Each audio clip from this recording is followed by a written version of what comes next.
আসসালামু আলাইকুম রহমতুল্লাহ। S.A MEDIA 45 এর সবাইকে স্বাগতম। সাথে রয়েছে আমি S.A রহমান। আজকে আলোচনা করব স্পেশাল ক্লজের দ্বিতীয় অংশ নিয়ে। So let's enjoy. ভিডিওটি শুরু করার আগে বলে রাখি, আপনি যদি এই চ্যানেলে নতুন হন তাহলে অবশ্যই লাইক, কমেন্ট এন্ড সাবস্ক্রাইব। ধন্যবাদ। গত ক্লাসে আমরা আলোচনা করেছি স্পেশাল ক্লজের রুল 1 থেকে রুল 6 পর্যন্ত। আজকে আলোচনা করব আমরা রুল 7 থেকে রুল 9 পর্যন্ত, অর্থাৎ শেষের যে রুলগুলো আছে সেগুলো নিয়ে আলোচনা করব। Rule number 7, had better. Had better শব্দের অর্থ হচ্ছে বরং ভালো অথবা উচিত। এই হ্যাড বেটার বাক্যটি কোথায় বসবে? হ্যাড বেটার বাক্যটি বসবে ওই বাক্যের মধ্যে যেখানে দুটি অংশ থাকবে, অর্থাৎ দুটি বাক্য থাকবে। প্রথম বাক্যে কোনো সমস্যা বোঝাবে বা সমস্যা থাকবে, দ্বিতীয় বাক্যে এই শব্দাংশটি বসবে। অর্থাৎ দুটি বাক্য থাকবে বা বাক্যে দুটি অংশ থাকবে, প্রথম অংশটি হবে সমস্যা সংক্রান্ত, দ্বিতীয় অংশের মধ্যে হ্যাড বেটার শব্দাংশটি বসবে। Example: the sky is cloudy, you had better take umbrella. আকাশ মেঘাচ্ছন্ন, ইউ হ্যাড বেটার, তোমার উচিত ছাতা নিয়ে বের হওয়া। দ্য স্কাই ইজ ক্লাউডি, এখানে একটা সমস্যা বুঝিয়েছে যে আকাশে মেঘ আছে বা আকাশ মেঘাচ্ছন্ন, সেজন্য তোমার উচিত ছাতা নিয়ে বের হওয়া। তার মানে প্রথম অংশের মধ্যে কোনো সমস্যাকে বুঝিয়েছে। ইট ইজ গেটিং ডার্ক, যে এখন অন্ধকার হচ্ছে। You had better go home right now, তার মাত্রা ক্রমে বাড়তেছে, সো তোমার উচিত এখনই বাসার দিকে বের হওয়া, অর্থাৎ বাসার দিকে চলে যাওয়া। তাহলে এখানে ইট ইজ গেটিং ডার্ক এটা একটা সমস্যা বুঝিয়েছে। I have a bad headache, যে আমার একটি রোগ আছে, সেটা হচ্ছে মাথা ব্যথা। I had better go to doctor, আমার উচিত ডক্টরের কাছে যাওয়া। তাহলে এখানে আ ব্যাড হেডেক এটা একটা সমস্যা, এই জন্য অংশের মধ্যে বসবে had better. Practice: Sohel is a liar, he give up this bad habit. তাহলে আমরা দেখতে পাচ্ছি অংশের মধ্যে Sohel is a liar, Sohel হচ্ছে মিথ্যাবাদী। তাহলে হি হ্যাড, আমরা কি বলতে পারি? আমরা বলতে পারি he had give up this bad habit. যেহেতু সোহেল মিথ্যাবাদী, তার উচিত তার এই খারাপ অভ্যাসটিকে ত্যাগ করা। তাহলে এখানে প্রথম অংশের মধ্যে এ লায়ার, তার একটা খারাপ একটা গুণকে বোঝানো হয়েছে, একটা সমস্যা বোঝানো হয়েছে এখানের মধ্যে। ইট ইজ রেইনিং আউটসাইড, বাইরে বৃষ্টি হচ্ছে। You had better take an umbrella, তোমার উচিত একটি ছাতা নিয়ে বের হওয়া। তাহলে এখানের মধ্যে রেইনিং আউটসাইড এটি একটি সমস্যা। Your mother is very ill, তোমার মা খুব অসুস্থ। I think you had better go home early, আমি চিন্তা করি বা আমার ভাবনা তোমার তাড়াতাড়ি বাসায় চলে যাওয়া। তাহলে your mother is very ill এটা একটা সমস্যা, তাহলে এই জন্য এখানের মধ্যে বসবে হেড বেটার। দেয়ার এবং ইট, দেয়ারও বাক্যের শুরুতে বসে, ইটও বাক্যের শুরুতে বসে। তো ইট কোথায় বসে? ইট বসে সিঙ্গুলার ভার্বের আগে।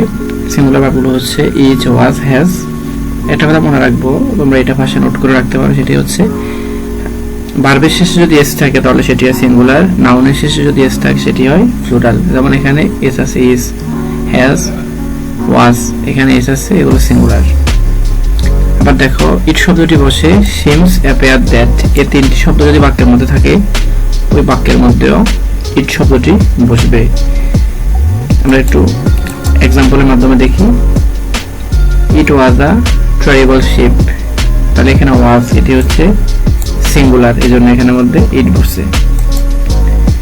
It is unfortunate that many student spoil there time using Facebook, এখানে দ্যাট শব্দটি আছে, এই জন্য এখানের মধ্যে ইট শব্দটি বসছে।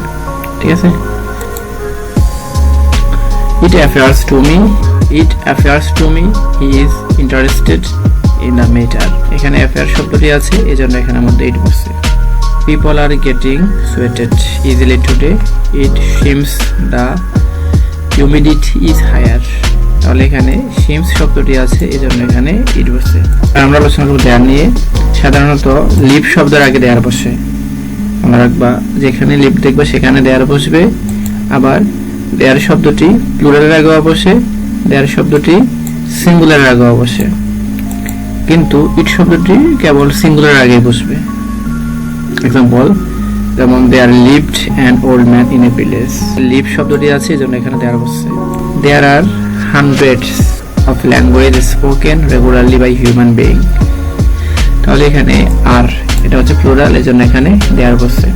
সমস্যার মধ্যে তোমরা পড়বা বা যে সমস্যার সম্মুখীন হতে পারে সেটি হচ্ছে খালি ঘরের পরে যদি ইজ, ওয়াজ, হ্যাজ থাকলে ওই বাক্যে দেয়ার এবং ইট বসে, অর্থাৎ প্লুরাল হলে সেখানে দেয়ার বসবে, সেখানে ইট বসবে না। আবার সিঙ্গুলার যদি হয় তাহলে সেখানের মধ্যে ইট বসে, আবার সেখানে দেয়ারও বসতে পারে। তো সেক্ষেত্রে আমরা যে বিষয়টি মাথায় রাখবো সেটা হচ্ছে ইট দ্বারা কাছের জিনিসকে বোঝায় আর দেয়ার দ্বারা দূরের জিনিসকে বোঝায়। ইট দ্বারা কাছের জিনিসকে বোঝায়, দেয়ার দ্বারা দূরের জিনিসকে বোঝায়। যেমন there was a king named Robert Bruce. এই যে এখানে ওয়াজ, এটা কিন্তু সিঙ্গুলার, এখানে দেয়ার বসছে, তবে এখানে নেমড রবার্ট ব্রুশ। রবার্ট এটা অতীতের একটা ঘটনা যেটা দূরের, বর্তমান থেকে দূরে, সেজন্য এখানে দেয়ার শব্দটি বসছে। It is very hot day, এখানে ইজ, এখানে দেয়ার বসতে পারতো, কিন্তু এখানে ইট ইজ হট ডে এটা সাম্প্রতিক কোনো বিষয়কে অর্থাৎ বর্তমান সময়ের কোনো বিষয়কে বোঝাচ্ছে যেটা হচ্ছে কাছের, সেজন্য এখানের মধ্যে ইট শব্দটি বসছে। আর একটি কথা মাথায় রাখতে পারি, সেটি হচ্ছে ইটের পরে ভার্ব হয় এবং অ্যাডজেক্টিভ হয়, যেমন ইট ইজ গুড আইডিয়া। ইটের পরে সাধারণত যে ভার্ব থাকবে, ভার্বের পরে অ্যাডজেক্টিভ থাকবে। আমরা একটু প্র্যাকটিস করি। যেমন দেখো এখানে দেওয়া আছে lived a wise man but he was not well known to all. তাহলে এখানে লিভ শব্দটি আছে, জন্য এখানে বসবে দেয়ার। দেখো এখানে ম্যানি হোটেলস ফর টুরিস্ট, এখানে আমরা কি বসাতে পারি, যেহেতু এখানে প্লুরাল হলে সেখানে কি বসে, দেয়ার বসে। এখানে লিভ শব্দটি আছে, এই জন্য এখানে কি বসবে, দেয়ার বসবে। আবার এখানে দেখো অ্যাফেয়ার শব্দটি আছে, জন্য এখানে ইট বসবে।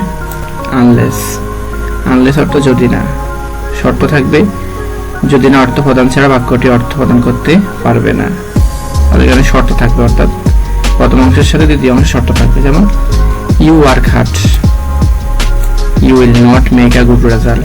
যদি তুমি পরিশ্রমী না হও, আনলেস কিন্তু নেগেটিভ, যদি তুমি পরিশ্রমী না হও, you will not make a good result, তাহলে তুমি একটা ভালো ফলাফল করতে পারবে না। তাহলে পরিশ্রমের উপরে নির্ভর করে ভালো রেজাল্ট, অর্থাৎ এখানে শর্ত বোঝানো হচ্ছে, জন্য এখানের মধ্যে বসবে আনলেস। দেখো practice, time is very important in our life, you cannot prosper in life unless you make the best use of time. You cannot prosper in life, তুমি জীবনে উন্নতি করতে পারবে না যদি তুমি সময়ের যথাযথ ব্যবহার না করো। তাহলে এখানেও শর্ত বোঝানো হয়েছে, জন্য এখানে কি বসবে, unless. He would have died, he had been taken to nearby hospital. তাহলে এখানে তাকে, সে মারা যাবে যদি না তাকে হসপিটালে নেওয়া না হয়, তাহলে এখানে আনলেস বসবে, তার বাচ্চারা নির্ভর করে হসপিটালে নেওয়ার উপরে, সো এখানে মধ্যে বসবে আনলেস। আশা করি বিষয়টি বুঝতে পেরেছ। ধন্যবাদ সবাইকে, আসসালামু আলাইকুম।